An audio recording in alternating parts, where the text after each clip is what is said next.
Саламатсыздар ма балалар? Қазір бізде жаратылыстану пәні. Сабақ тақырыбы қандай денелер жарық өткізеді? Оқу мақсаты кейбір денелердің жарық өткізгіш қасиетін зерттеу. Құрылған жоспарға сәйкес бақылау жүргізу және қорытынды жасау.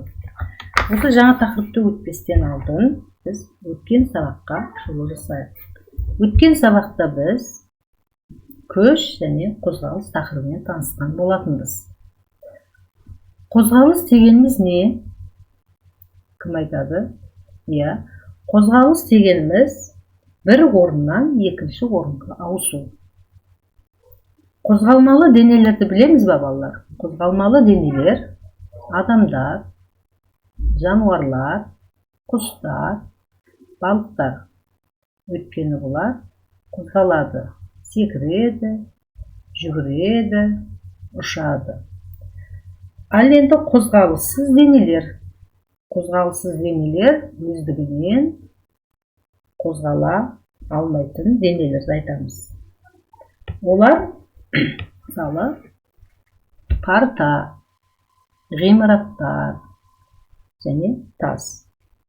Ал енді мысалы балалар қараңдар, күн. Күн бірінші орыннан екінші орынға ауысады. Ал енді маған айта қойыңдаршы, күн бізге не береді? Күн, бізге жарық береді. Ендеше бүгінгі біздің өтетін тақырыбымыз жарық туралы. Жарық деген не? Жарық қуаттың бір түрі.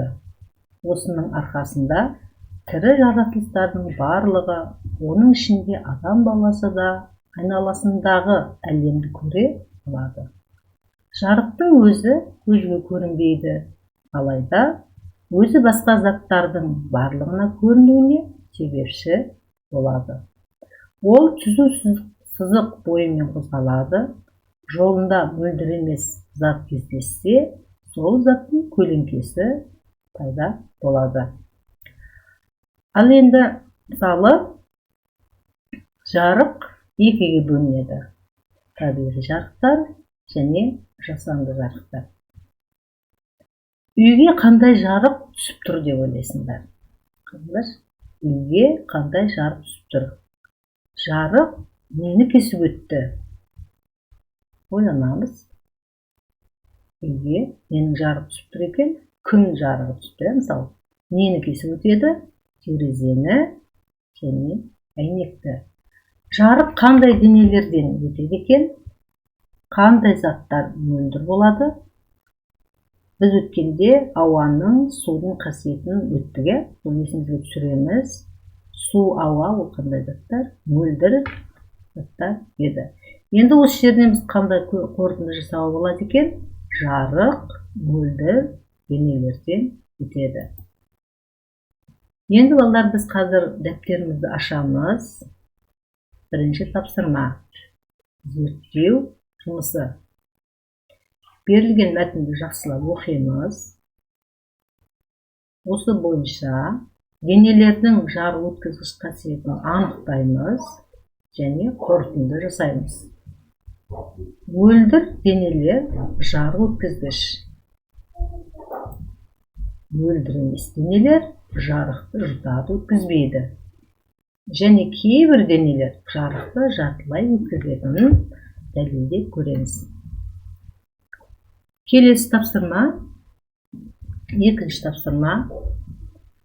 Үйден айналаңа қарай отырып, мөлдір және мөлдір емес заттарды тауып, кестеге жаз.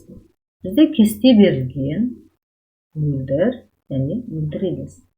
Енді өз үйлеріңге қарап отырып, айналарына қарап отырып, қай зат мөлдір, қай зат мөлдір емес екенін кестеге жазып орындайсыңдар. Я тут, рядом. Слушаю вас.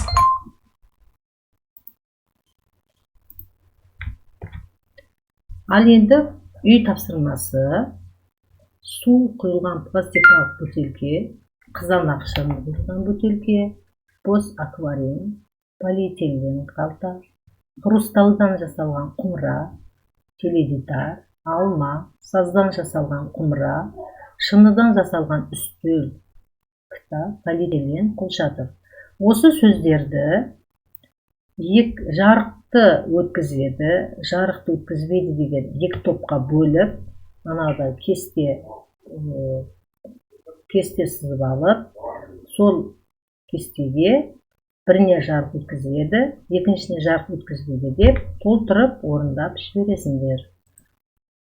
Сонымен балалар, бүгінгі сабағымыз аяқталды. Назарларыңа рахмет. Қош сау болыңдар.